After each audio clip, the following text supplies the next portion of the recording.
भक्ति कहानियाँ, भक्ति कथा सुनने के लिए आप हमारे चैनल को सब्सक्राइब करें। बृहस्पतिवार व्रत कथा। भारतवर्ष में एक प्रतापी और दानी राजा राज्य करता था। वह नित्य गरीबों और ब्राह्मणों की सहायता करता था। यह बात उसकी रानी को अच्छी नहीं लगती थी। वह नहीं गरीबों को दान देती, नहीं भगवान का पूजन करती थी और राजा को भी दान देने से मना किया करती थी। एक दिन राजा शिकार खेलने वन को गए हुए थे तो रानी महल में अकेली थी। उसी समय बृहस्पतिदेव साधु वेश में राजा के महल में भिक्षा के लिए गए और भिक्षा मांगी। रानी ने भिक्षा देने से इनकार किया और कहा, हे साधु महाराज, मैं तो दान पुण्य से तंग आ गई हूँ। मेरा पति सारा धन लुटाते रहते हैं। मेरी इच्छा है कि हमारा धन नष्ट हो जाए, फिर न रहेगा बांस न बजेगी बांसुरी। साधु ने कहा, देवी तुम तो बड़ी विचित्र हो। धन संतान तो सभी चाहते हैं, पुत्र और लक्ष्मी तो पापी के घर भी होने चाहिए। यदि तुम्हारे पास अधिक धन है तो भूखों को भोजन दो, प्यासों के लिए प्याऊ बनवाओ, मुसाफिरों के लिए धर्मशालाएं खुलवाओ। जो निर्धन अपनी कुंवारी कन्याओं का विवाह नहीं कर सकते उनका विवाह करा दो। ऐसे और कई काम हैं जिनके करने से तुम्हारा यश लोक परलोक में फैलेगा। परंतु रानी पर उपदेश का कोई प्रभाव न पड़ा। वह बोली, महाराज आप मुझे कुछ न समझाएं। मैं ऐसा धन नहीं चाहती जो हर जगह बांटती फिरूं। साधु ने उत्तर दिया, यदि तुम्हारी ऐसी इच्छा है तो तथास्तु। तुम ऐसा करना कि बृहस्पतिवार को घर लीप कर पीली मिट्टी से अपना सिर धोकर स्नान करना, भट्टी चढ़ाकर कपड़े धोना। ऐसा करने से आपका सारा धन नष्ट हो जाएगा। इतना कहकर वह साधु महाराज वहां से आलोप हो गए। साधु के अनुसार कई बातों को पूरा करते हुए रानी को केवल 3 बृहस्पतिवार ही बीते थे कि उसकी समस्त धन संपत्ति नष्ट हो गई। भोजन के लिए राजा का परिवार तरसने लगा। तब एक दिन राजा ने रानी से बोला कि हे रानी, तुम यहीं रहो, मैं दूसरे देश को जाता हूँ, क्योंकि यहाँ पर सभी लोग मुझे जानते हैं, इसलिए मैं कोई छोटा कार्य नहीं कर सकता। ऐसा कहकर राजा परदेश चला गया। वहां वह जंगल से लकड़ी काट कर लाता और शहर में बेचता। इस तरह वह अपना जीवन व्यतीत करने लगा। इधर राजा के परदेश जाते ही रानी और दासी दुखी रहने लगी। एक बार जब रानी और दासी को 7 दिन तक बिना भोजन के रहना पड़ा तो रानी ने अपनी दासी से कहा, हे दासी, पास ही के नगर में मेरी बहन रहती है। वह बड़ी धनवान है। तू उसके पास जा और कुछ ले आ ताकि थोड़ी बहुत गुजर बसर हो जाए। दासी रानी की बहन के पास गई। उस दिन गुरुवार था और रानी की बहन उस समय बृहस्पतिवार व्रत की कथा सुन रही थी। दासी ने रानी की बहन को अपनी रानी का संदेश दिया, लेकिन रानी की बड़ी बहन ने कोई उत्तर नहीं दिया। जब दासी को रानी की बहन से कोई उत्तर नहीं मिला तो वह बहुत दुखी हुई और उसे क्रोध भी आया। दासी ने वापस आकर रानी को सारी बात बता दी। सुनकर रानी ने अपने भाग्य को कोसा। उधर रानी की बहन ने सोचा कि मेरी बहन की दासी आई थी, परंतु मैं उससे नहीं बोली, इससे वह बहुत दुखी हुई होगी। कथा सुनकर और पूजन समाप्त करके वह अपनी बहन के घर आई और कहने लगी, हे बहन, मैं बृहस्पतिवार का व्रत कर रही थी। तुम्हारी दासी मेरे घर आई थी, परंतु जब तक कथा होती है तब तक न तो उठते हैं और नहीं बोलते हैं, इसलिए मैं नहीं बोली। कहो दासी क्यों गई थी? रानी बोली, बहन तुमसे क्या छिपाऊं, हमारे घर में खाने तक को अनाज नहीं था। ऐसा कहते कहते रानी की आंखें भर आई। उसने दासी समेत पिछले 7 दिनों से भूखे रहने तक की बात अपनी बहन को विस्तार पूर्वक सुना दी। रानी की बहन बोली, देखो बहन, भगवान बृहस्पतिदेव सबकी मनोकामना को पूर्ण करते हैं। देखो, शायद तुम्हारे घर में अनाज रखा हो।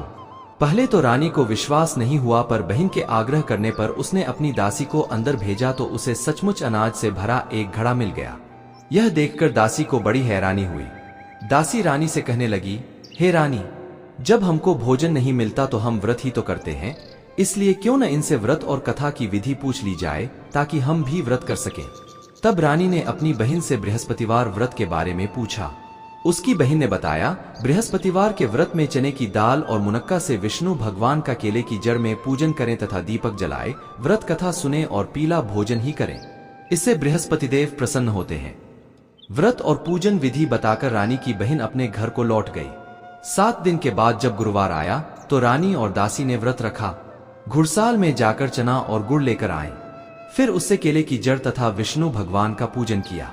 अब पीला भोजन कहां से आए, इस बात को लेकर दोनों बहुत दुखी थे। चूंकि उन्होंने व्रत रखा था, इसलिए बृहस्पतिदेव उनसे प्रसन्न थे। इसलिए वे एक साधारण व्यक्ति का रूप धारण कर 2 थालों में सुंदर पीला भोजन दासी को दे गए। भोजन पाकर दासी प्रसन्न हुई और फिर रानी के साथ मिलकर भोजन ग्रहण किया।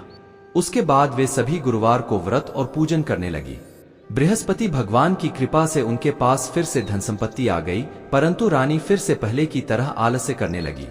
तब दासी बोली, देखो रानी, तुम पहले भी इस प्रकार आलस्य करती थी, तुम्हें धन रखने में कष्ट होता था, इस कारण सभी धन नष्ट हो गया, और अब जब भगवान बृहस्पति की कृपा से धन मिला है तो तुम्हें फिर से आलस्य होता है। रानी को समझाते हुए दासी कहती है कि बड़ी मुसीबतों के बाद हमने यह धन पाया है, इसलिए हमें दान पुण्य करना चाहिए, भूखे मनुष्यों को भोजन कराना चाहिए और धन को शुभ कार्यों में खर्च करना चाहिए, जिससे तुम्हारे कुल का यश बढ़ेगा, स्वर्ग की प्राप्ति होगी और पितृ प्रसन्न होंगे। दासी की बात मानकर रानी अपना धन शुभ कार्यों में खर्च करने लगी, जिससे पूरे नगर में उसका यश फैलने लगा। बृहस्पतिवार व्रत कथा के बाद श्रद्धा के साथ आरती की जानी चाहिए। इसके बाद प्रसाद बांटकर उसे ग्रहण करना चाहिए। एक दिन राजा दुखी होकर जंगल में एक पेड़ के नीचे आसन जमाकर बैठ गया। वह अपनी दशा को याद करके व्याकुल होने लगा। बृहस्पतिवार का दिन था। एकाएक उसने देखा कि निर्जन वन में एक साधु प्रकट हुए। वह साधु वेश में स्वयं बृहस्पति देवता थे। लकड़हारे के सामने आकर बोले, हे लकड़हारे, इस सुनसान जंगल में तू चिंतामग्न क्यों बैठा है? लकड़हारे ने दोनों हाथ जोड़कर प्रणाम किया और उत्तर दिया, महात्मा जी, आप सब कुछ जानते हैं, मैं क्या कहूं? यह कहकर रोने लगा और साधु को अपनी आत्मकथा सुनाई।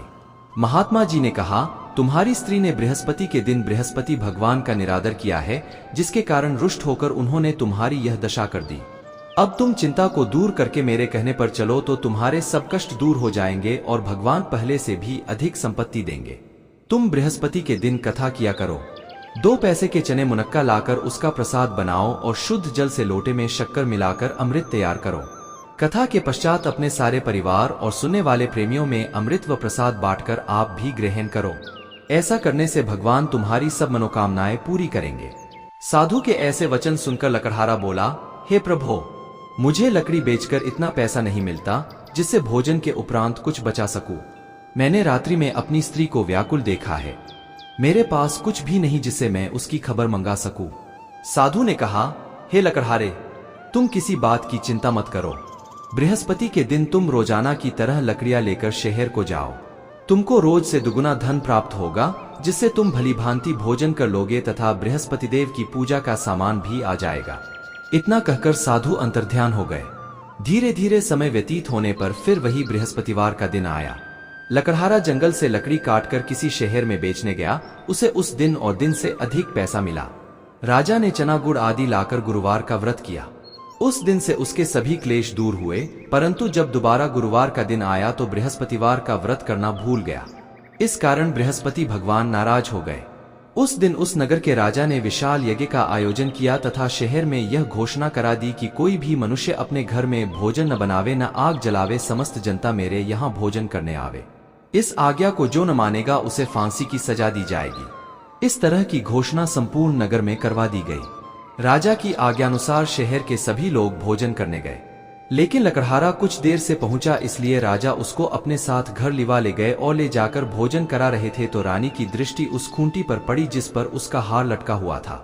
वह वहां पर दिखाई नहीं दिया। रानी ने निश्चय किया कि मेरा हार इस मनुष्य ने चुरा लिया है। उसी समय सिपाहियों को बुलाकर उसको कारागार में डलवा दिया। जब लकड़हारा कारागार में पड़ गया और बहुत दुखी होकर विचार करने लगा कि न जाने कौन से पूर्व जन्म के कर्म से मुझे यह दुख प्राप्त हुआ है, और उसी साधु को याद करने लगा जो कि जंगल में मिला था। उसी समय तत्काल बृहस्पति देव साधु के रूप में प्रकट हुए और उसकी दशा को देखकर कहने लगे, अरे मूर्ख, तूने बृहस्पति देव की कथा नहीं करी, इस कारण तुझे दुख प्राप्त हुआ है। अब चिंता मत कर, बृहस्पतिवार के दिन कारागार के दरवाजे पर 4 पैसे पड़े मिलेंगे। उनसे तू बृहस्पति देव की पूजा करना, तेरे सभी कष्ट दूर हो जाएंगे। बृहस्पति के दिन उसे 4 पैसे मिले। लकड़हारे ने कथा कही। उसी रात्रि को बृहस्पति देव ने उस नगर के राजा को स्वप्न में कहा, हे राजा, तुमने जिस आदमी को कारागार में बंद कर दिया है वह निर्दोष है। वह राजा है, उसे छोड़ देना। रानी का हार उसी खूंटी पर लटका है। अगर तू ऐसा नहीं करेगा तो मैं तेरे राज्य को नष्ट कर दूंगा। इस तरह रात्रि के स्वप्न को देखकर राजा प्रातःकाल उठा और खूंटी पर हार देखकर लकड़हारे को बुलाकर क्षमा मांगी तथा लकड़हारे को योग्य सुंदर वस्त्राभूषण देकर विदा कर दिया। बृहस्पति देव की आज्ञानुसार लकड़हारा अपने नगर को चल दिया। राजा जब अपने नगर के निकट पहुंचा तो उसे बड़ा आश्चर्य हुआ। नगर में पहले से अधिक बाग, तालाब, कुएं तथा बहुत सी धर्मशाला, मंदिर आदि बन गई हैं। राजा ने पूछा, यह किसका बाग और धर्मशाला है? तब नगर के सब लोग कहने लगे, यह सब रानी और बांदी के हैं। तो राजा को आश्चर्य हुआ और गुस्सा भी आया। जब रानी ने यह खबर सुनी कि राजा आ रहे हैं, तो उन्होंने बांदी से कहा कि हे दासी, देख राजा हमको कितनी बुरी हालत में छोड़ गए थे। हमारी ऐसी हालत देखकर वह लौट न जाएं, इसलिए तू दरवाजे पर खड़ी हो जा। आज्ञानुसार दासी दरवाजे पर खड़ी हो गई। राजा आए तो उन्हें अपने साथ लिवा लाए। तब राजा ने क्रोध करके अपनी रानी से पूछा कि यह धन तुम्हें कैसे प्राप्त हुआ है? तब उन्होंने कहा, हमें यह सब धन बृहस्पति देव के इस व्रत के प्रभाव से प्राप्त हुआ है। राजा ने निश्चय किया कि 7 रोज बाद तो सभी बृहस्पति देव का पूजन करते हैं, परंतु मैं प्रतिदिन दिन में 3 बार कहानी तथा रोज व्रत किया करूंगा। अब हर समय राजा के दुपट्टे में चने की दाल बंधी रहती तथा दिन में 3 बार कहानी कहता। एक रोज राजा ने विचार किया कि चलो अपनी बहन के यहाँ हो आवे।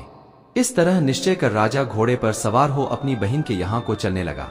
मार्ग में उसने देखा कि कुछ आदमी एक मुर्दे को लिए जा रहे हैं। उन्हें रोककर राजा कहने लगा, अरे भाइयों, मेरी बृहस्पति देव की कथा सुन लो। वे बोले, लो, हमारा तो आदमी मर गया है, इसको अपनी कथा की पड़ी है। परंतु कुछ आदमी बोले, अच्छा कहो, हम तुम्हारी कथा भी सुनेंगे।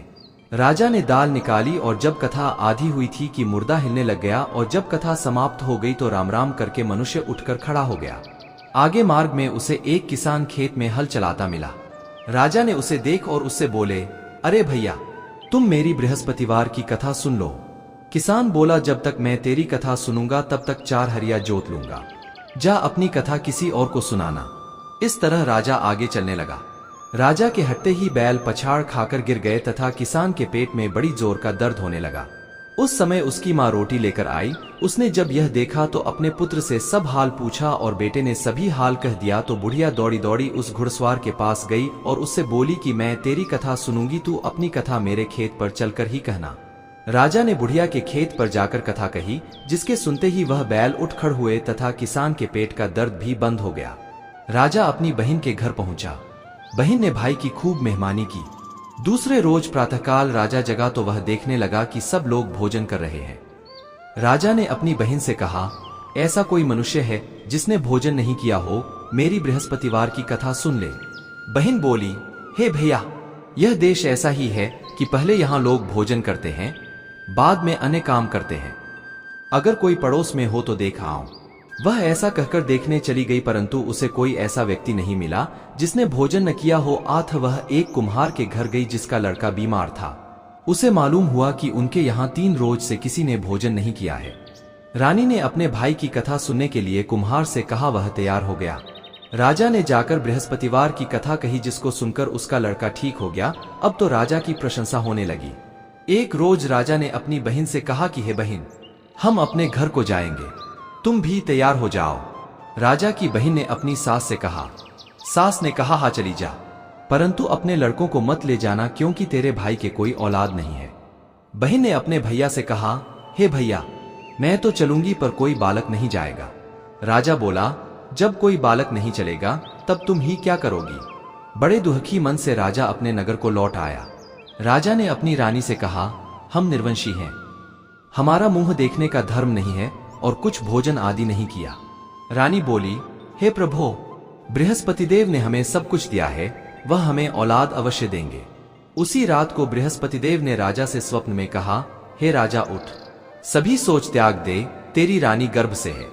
राजा की यह बात सुनकर बड़ी खुशी हुई। 9वें महीने में उसके गर्भ से एक सुंदर पुत्र पैदा हुआ। तब राजा बोला, हे रानी, स्त्री बिना भोजन के रह सकती है, पर बिना कहे नहीं रह सकती। जब मेरी बहन आवे तुम उससे कुछ कहना मत। रानी ने सुनकर हाँ कर दिया।